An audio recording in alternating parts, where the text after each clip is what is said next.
Truth की tuition में हमारा आज का प्रश्न है,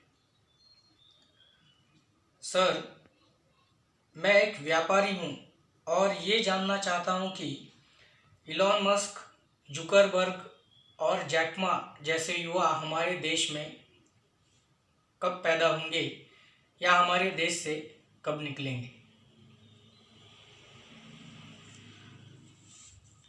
पुराने ज़माने में एक फ़कीर था। उस फ़कीर के पास एक लालटेन हुआ करता था और वो लालटेन वो रात की बजाय दिन में उसके साथ लेकर घूमता था अर्थात वो पूरी सोसाइटी में, पूरे अपने समाज में, जगह जगह गली में वो लालटेन लेकर घूमता था और लालटेन से ऐसे करके किसी भी आदमी के पास जाता था तो लोग उस पर हंसते थे, उसको ताने देते थे, गालियाँ देते थे कि तुम ये क्या कर रहे हो। तो वो ये कहता था कि मैं आदमी खोज रहा हूँ। आपके प्रश्न के उत्तर में मेरा आपसे सर्वप्रथम निवेदन ये है कि इसी प्रकार का भ्रमण संपूर्ण भारत देश में करने के बाद लालटेन ले जाने की जरूरत नहीं है। अपने दृष्टिकोण से देखिए कि महापुरुषों के व्याख्या में, चाहे वो स्वामी विवेकानंद हो, रामानुजन हो, भगत सिंह हो या फिर खुदीराम बोस हो, इन युवाओं के व्याख्यान में एक सच्चे युवक की जो व्याख्या है, उस प्रकार का युवक भारत देश में अभी है क्या? वो क्या कर्तव्य करेंगे, वो क्या करके दिखाएंगे, वो तो अलग बात है, परंतु युवक है क्या कोई? युवक होना, युवा होना ये किसी एज से संबंधित नहीं है, किसी की उम्र से। युवा होना ये चित्त की दिशा है और दशा है। चित्त की दशा का नाम है युवा होना। तो अभी वर्तमान में हमारा युवा क्या कर रहा है, जिसको हम युवा बोलते हैं, लेकिन वो सत्यार्थ में देखेंगे तो वो युवक है नहीं। तो वो जीवित जो मुर्दा होता है, जीवंत मुर्दा, ऐसा जीवंत मुर्दा जिसका ऐसी जीवंत देह आप कह सकते हैं, जिसकी उम्र 25 से लेकर 35 साल तक है। तो वो करता क्या है? उसमें 4 विभाजन है। इन देहों में भी 25 से लेकर 35 तक के देहों में भी उदाहरण है और विभाजन है। वो कैसे? पहला ये है कि आपको इसमें एक ऐसी कैटेगरी मिलेगी जो 24 घंटे या तो वो MTV देख रहा होगा या बिग बॉस देख रहा होगा या फिर वो अपने मोबाइल में किसी प्रकार का गेम खेल रहा होगा या फिर इंस्टाग्राम का रील्स देख रहा होगा। साथ ही जब वो भूख लगती है, उसको आहार, निद्रा, मैथुन जो भी करता है पशु भी, वो उसका नियमित चल रहा रहता है क्योंकि घर में सब बंदोबस्त है।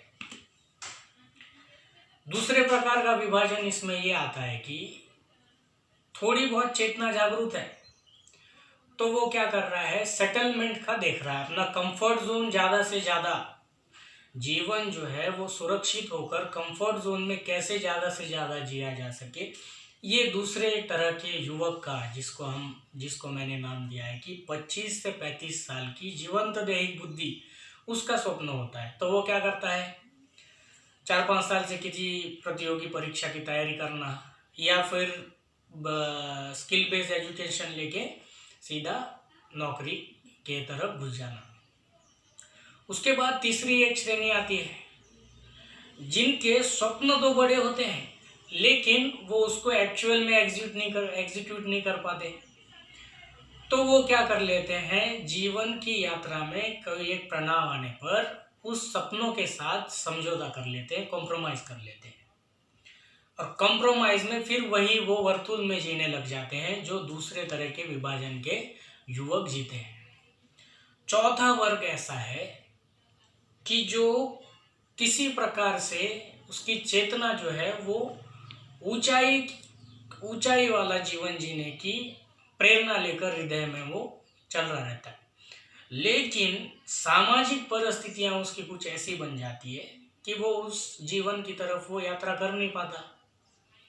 तो वो क्या करता है, केवल वैचारिक दृष्टिकोण से या फिर केवल अ, बुद्धि के घोड़े जो चलाना जिसको बोलते हैं, उसकी दृष्टिकोण से तो वो एक युवक कहलाने के लायक हो जाता है, लेकिन वो जो वो जानता है उसको अमल नहीं ला पाता। तो ये 4 तरह की विभाजन देखने के बाद हमको पता चलता है कि देश में युवा है क्या। इस तरह के युवक पैदा होना, उभरने के लिए या फिर कोई बड़ा कार्य करने के लिए युवक होना आवश्यक है। और युवक होने का अर्थ किसी उम्र से नहीं है। ये तो सरकारी भाषा हो गई कि 25 से 35 जो है वो है युवक, या फिर 18 से 35 जो है वो है युवक। युवक होना है चित्त की दशा का नाम। आप भी एक युवा है अगर आपका चित्त जो है वो साहसिक है, एडवेंचरस। एडवेंचरस आप जितना होंगे, पहली दशा है चित्त की साहसिक होना, दूसरी दशा ये है कि खोजी होना, और तीसरी दशा ये है कि जिस खोजबीन में हम लगे हैं उसको एक्चुअल में क्रिएट करके दिखाना। ये 3 दशा जिस चित्त की होगी, वो चाहे 60 साल का क्यों ना हो, वो युवक कहलाने के योग्य है। तो कैसे उभर कर आएंगे, कैसे निकलेंगे? आपने ये जो नाम दिए, इलॉन मस्क हो गया, जुकरबर्ग हो गया, जैक मा हो गया, आप उनके जीवन का बारीकी से अध्ययन कीजिए। क्या है समानता? इन्होंने रिस्क उठाई है, अपना संपूर्ण जीवन दांव पर लगाकर ये खोजी बने हैं। और खोजी बनकर उन्होंने खोज की है कि दुनिया को क्या ज़रूरत है, उसको मैं इन्वेंट करूं, उसको मैं क्रिएट करूं। तो क्रिएट करना और खोजी होना ये युवा चित्त का सबसे महत्वपूर्ण गुण है। तो हमारा युवा क्या कर रहा है आजकल? खोजी होना तो दूर, किसी चीज को इन्वेंट करना तो दूर, वो सेटलमेंट की तरफ जा रहा है। 25 से पहले पहले किस तरह से जीवन में सेटल्ड हो जाए, उसकी ओर दिशा उसकी अग्रसर हो रही है। और दूसरा ये है कि इसमें भी ये जो लक्ष्य रखते हैं, चाहे उनको डॉक्टर बनना हो, चाहे इंजीनियर बनना हो, या कुछ भी जीवन में करना हो, तो उनका ये लक्ष्य भी रहता है। तो 70% युवाओं का लक्ष्य तो उनके माता पिता ही तय कर देते कि आपको जीवन में ये बनना है। वही जो कंडीशनिंग लेके वो जीवन भर करते हैं, बाद में जब बोझ जगता है तो फिर पछताते रहते हैं कि हमें तो ये बनना ही नहीं था। तो युवा जो है उसका 5वां लक्षण, 5वीं भावदशा ये है कि उसका चित्त जो है वो सामाजिक हो, पारिवारिक हो, बाकी जो प्रेशर से उनसे मुक्त हो, स्वतंत्र चित्त और आत्मनिर्भर व्यक्तिमत्व, ये 5वीं भावदशा है युवक की। जितना ज़्यादा स्वतंत्र चित्त होगा वो उसी ज़्यादा तरीके से खतरे जीवन में उठाएगा, और खतरे उठाकर वो ऐसा मार्ग चुनेगा जो क्रिएशन की तरफ जाता है, क्रिएट करना। तो क्रिएटर अभी ये जो आपने नाम गिनाए हैं, इनमें से अगर एक भी हम उदाहरण ले लेते हैं, जैसे पहला नाम आपने गिनाया कि इलॉन मस्क, अब उनके जीवन के बारे में जानते हैं क्या? थोड़ा सा अध्ययन कीजिए। ये जितने भी मैंने भावदशाएं बताई, जितने भी मैंने गुण बताए एक युवक होने के, वो उनमें सब मिलेंगे युवा जीवन से। तो क्या है, जब बर्बादी की कगार पर आए थे उसके बाद भी रिस्क उठाया और जीवन में आगे बढ़े। रिस्क उठाने से डर कर हम खोज करना या फिर क्रिएट करना ही छोड़ देते हैं और सेटल हो जाते हैं। सेटलमेंट का नाम युद्ध हो गया है भारत देश में। सेटलमेंट की परवाह किए बिना, किसी भी सुरक्षा का गणित बिठाए बिना, कोई भी कैलकुलेशंस किए बिना, जो भी खोज करने का विचार आपके हृदय में आता हो उसकी ओर संपूर्ण जीवन लगा देना, ये है युवा होना। दूसरा, आप जानते हैं कि उन्होंने अपने बच्चों से कहा है कि ये जो हम औपचारिक शिक्षा जो लेते हैं और उसके बाद किसी नौकरी का दफ्तर छानते हुए एक चेयर पर बैठते हैं, उन्होंने अपने बच्चों से ये कह दिया है कि आप स्पेशल क्रिएटेड लैब्स में, उन्हीं के द्वारा जो है, उनमें आप छोटी उम्र से ही रिसर्च कीजिए। देखिए, एक खोजी होने की प्रवृत्ति उनमें जो थी, उन्होंने वही प्रवृत्ति उन्होंने अपने बच्चों में डाली, और वो आप बचपन से ही खोज के मार्ग पर चले हैं और क्रिएट कर रहे हैं। तो इस तरह का जीवन हमें चाहिए। आप पूछते हैं कि हमारे देश में ऐसे युवा क्यों नहीं है, या फिर कब उभर कर आएंगे। हमारे भारत देश की दूसरी समस्या ये है कि हम महापुरुष या फिर ग्रेट पर्सनालिटीज पैदा होने का इंतजार करते हैं।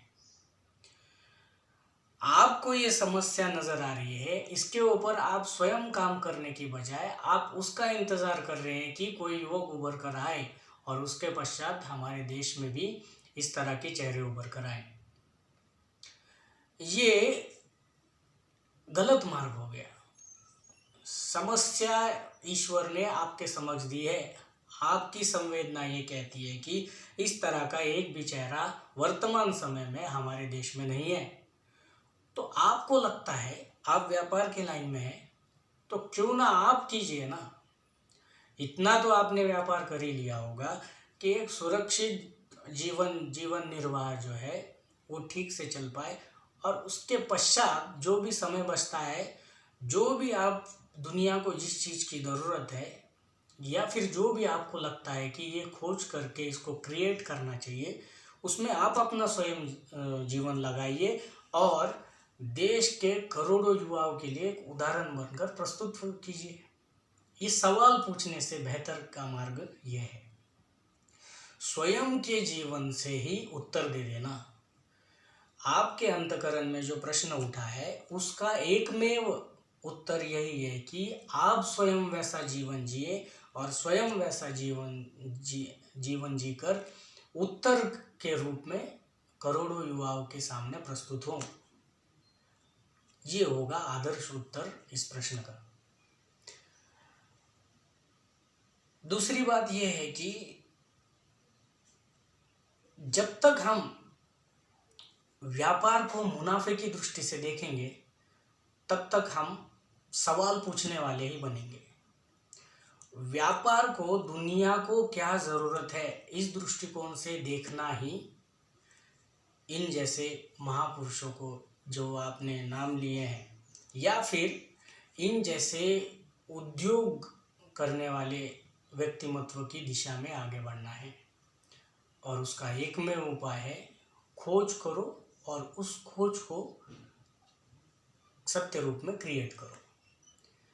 तो मुझे विश्वास है कि आप इसका जो आदर्श उत्तर जो है वो ये है कि स्वयं कुछ ऐसा इन्वेंशन या कुछ ऐसा क्रिएशन के मार्ग को अपनाएंगे जो लाखों और करोड़ों युवाओं के लिए एक प्रेरणा का स्रोत बनकर खड़ा होगा।